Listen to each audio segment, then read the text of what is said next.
What's going on YouTube? Today we're here to look at Seagate's Barracuda hard drive. This is an internal hard drive. It's an 8 terabyte hard drive, but I just kind of want to do a little quick install and show y'all what it's about.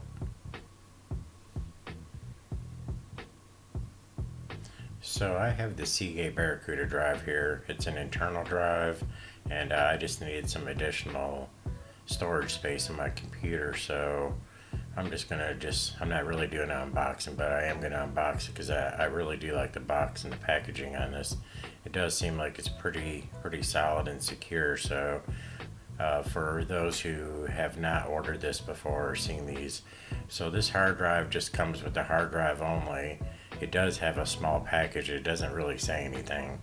It's got like 20 pages of different languages that tell you that it's got a warranty, and that's it. So, and then I've already opened this up, but this is all that you get. You just get the hard drive in this box. It's pretty secured in there pretty well. I just wanted y'all to know that this is how it's going to come.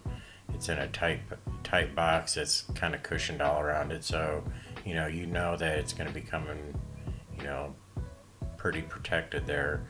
So this is what the hard drive looks like, and I'm going to kind of point a few things out on there. It does identify the size. It'll say 1, 2, 4, 6, 8. Now this is a 5400 RPM drive, and I know a lot of people say, oh yeah, you really need the 7200.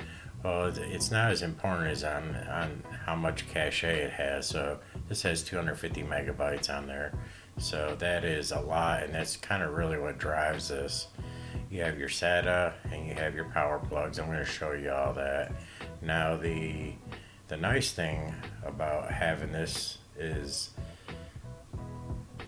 you can have this as an internal drive, so that is saves you from having to have the external drives all plugged in everywhere. I save all my cables, so when I set up my motherboard and stuff, so I keep them in here. I'll just grab them out of here real quick so I can show y'all.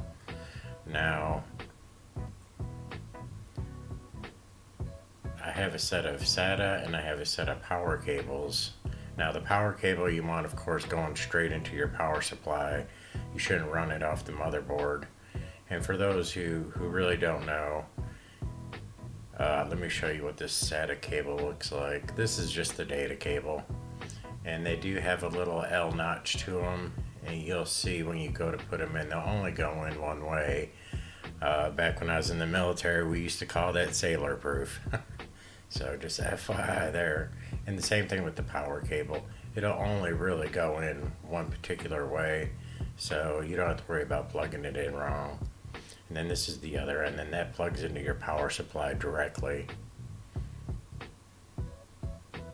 So I'm just going to kind of show you how to plug this thing in, and you line up the little L there, you just click it in, just push it in. That's all you really need to do. Nothing complicated about that. And you'll hear a little click when it pops in. And same thing with your power cable. You just want to line the little L notch up with the corner there. And for the power, I like to kind of wiggle it back and forth a little bit and just get it in place, and then that is that.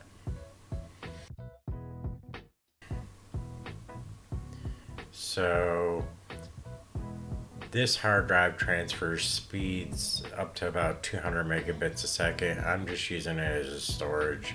When I talk about the external storages and stuff like that, I typically don't really like to use the external. You have to excuse my PC, I haven't cleaned it out in a while, but I don't particularly care for a whole lot of external drives. You got to plug them into the wall. It takes up a USB-C port. I do use some of them, but with me having all these bays here and all this extra room, I'll just go ahead and get this set up. So I'm just going to run me the main power cord straight out. I keep all my cables on the other side to where you really can't see them when you look in the PC. And this is where these are the hard drive bays there. Now you may not have these quick release and easy to come apart. Yours might actually have some screws on it, and that's okay. You could just still screw them in on the side. Typically I just use one screw on there unless you plan on traveling with your PC. You might want 2 screws on each side. But so I have the cables run there. Now I'm just going to kind of plug this in into my motherboard here. I'm just going to kind of show y'all where it's supposed to go and how to plug it in. It's pretty easy. I'm just going to kind of zoom in a little bit there for you. And I just line it up same way we did on the hard drive. And I'm just going to kind of line it up, and I'm going to click it in place just like that. No fuss, no muss. Now I'm going to get this hard drive set up. I'm going to remove the tray here, and these just kind of click into place here. This is almost like cheating, but you know, I figure just snaps in there. I don't have to screw or unscrew anything. But since you know I built this PC myself, so I kind of kept that in mind as far as you know upgrading it and stuff like that. Now I need to plug the power into the power supply. A lot of motherboards have the slots to do this, but if you can, just try to use it directly onto the power supply. I don't recommend pulling that much power off your board. Now I'm just going to kind of feed that in there. And then what I'm going to do is I'm just simply going to plug this thing up and then slide it in, and I will be done. Now for installation on Windows, I'm not going to do that because it's super easy. But basically, once you power up, you know, you can type in if you're using Windows 10, you can type in your search bar disk or disk management, pull it up. You know, you'll see it there. You can basically, you know, just format it. You know, it'll ask you, you know, what type of format, you know, depending on the size and all that, and then you can just format it NTFS, and then there you go. You can partition it up if you want. I'm just going to keep mine just one partition. I need to make sure I left the extra ones on there. I'll end up getting me another one.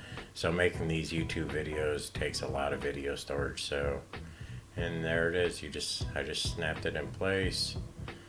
I have my cables in the back. Everything's nice and tight and clean looking.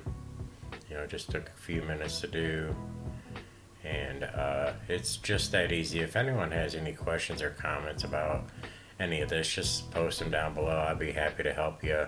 You know, I've installed on just about every type of computer system there is, so I just wanted to do a quick review on this and kind of show y'all what this is all about.